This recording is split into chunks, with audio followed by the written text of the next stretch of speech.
Both science and the NFL's concussion policies have changed, in the league's case dramatically. But that period in the past, that's the focus of a cluster of lawsuits involving perhaps 500 former players. So many lawsuits that 3 actions brought in California were consolidated this week and will be heard along with another in Philadelphia federal court.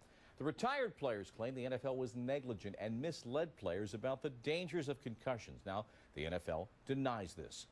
As Bob Holzman reports, hundreds, if not thousands of players are watching closely, and untold millions of dollars could be at stake, along with a legal assignment of responsibility for the health problems many former players say they now have. Certainly concussions are things that we've known about for a long period of time. This being my 18th year at Wake Forest, we've dealt with concussions once again for a long, long time. I think the recent advances we've made in concussion management, as well as certainly all the attention has had in the NFL as it's related to college and high school athletics. Some of the sudden deaths we've experienced with traumatic brain injury, specifically with sport, has certainly raised our awareness to concussions. But it's something we've known about for a long period of time. Certainly the management of concussions has changed to a certain degree as we learn more and more about concussions and the role that it takes in the long-term health care effects to participants. Well, you have to understand what I most tell student athletes, coaches, parents, and I think our doctor would say the same thing, that concussions are sort of like snowflakes. No two are ever the same. We know that there's going to be some impairment to the brain, and what that impairment is not always consistent from one person to the next. My fullback, William Henderson, I can't count how many times he come back to the huddle trying to get it together. An impact lasting just 15 milliseconds, a player's head on average experiences almost 100 G's of force. And collisions on special teams can result in forces of up to 190 G's. In the NFL, the average speed of a head-to-head impact, the velocity of both heads combined, is 20 miles per hour, with the struck player's head decelerating 14 miles per hour. According to studies done by Sports Science's chief medical advisor, Dr. Basil Aish, this 15 millisecond impact is equivalent to getting smashed in the head with a sledgehammer. Timeout, and our pitcher was warming up in the bullpen, and he overthrew a ball and came and hit me in the dugout. Basically what they do is, because based on my symptoms, they knew I had some type of concussion. They didn't know how bad it was, so they just said get as much rest as possible for the next few days, and once you start feeling better, well, I had to go to the training room every day and check in and fill out a chart to see like how I was feeling each day and if it was getting better.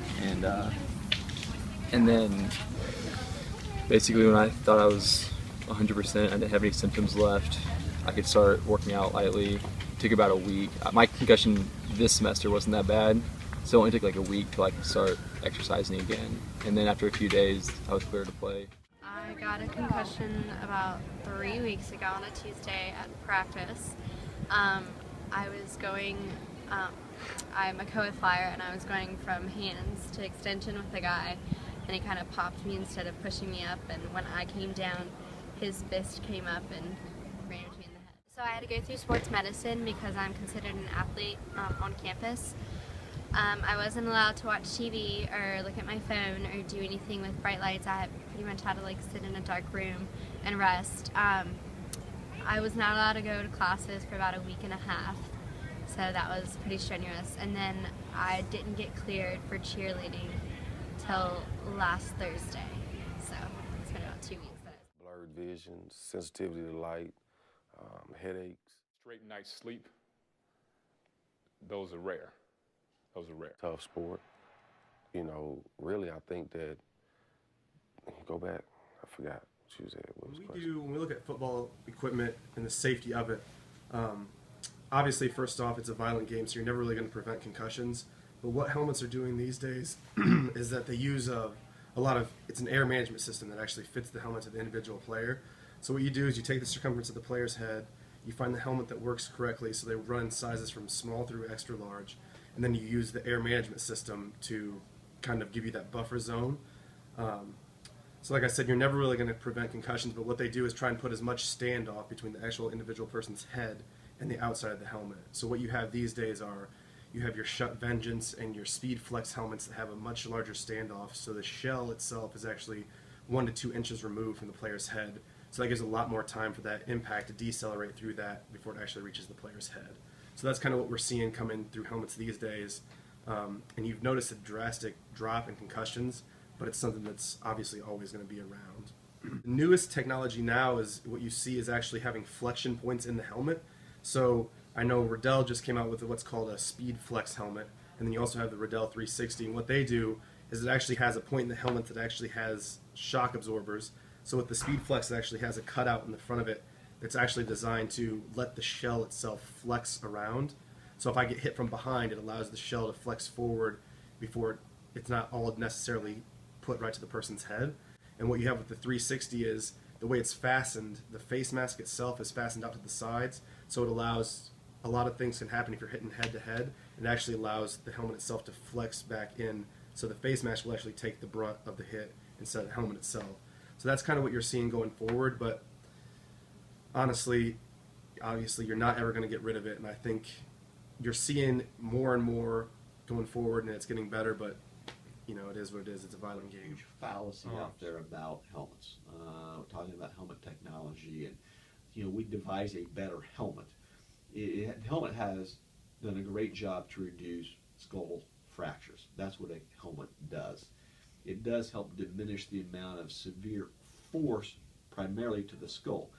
But you have to understand from the anatomy that the brain itself is suspended inside the skull. It's sort of like an egg. And so the yolk of the egg is the brain. So I don't care how much, you know, the speed of the egg, still there's going to be a lot of velocity inside the head where that brain is going to shift and cause concussions. So I think we're probably, and I think most people start to understand that really it's not the helmet so much as it is the amount of force and the velocity of the person sustains the injury or delivering the blow that's causing the concussion.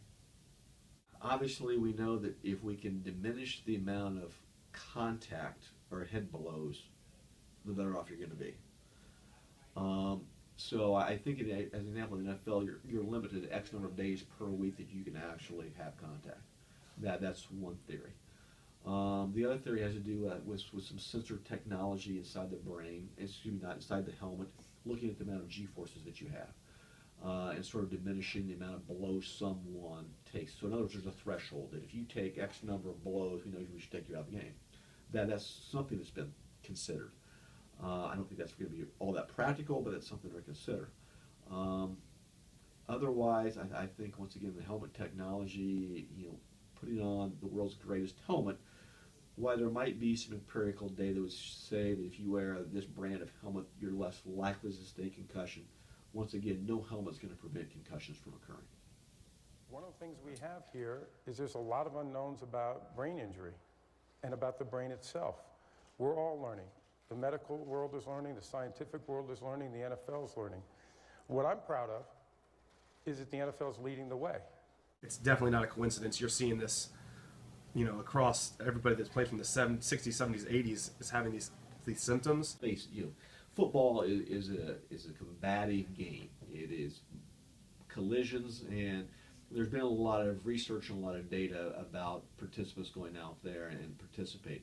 Were we doing enough to recognize concussions and the long-term effect? If you knew then what you know now, what would you have done differently? Stepped out of bounds a lot more. You watch the TV and a guy goes down and it's like, okay, they pull him out of the game. You just think about it, hey, what if they would have did that to me?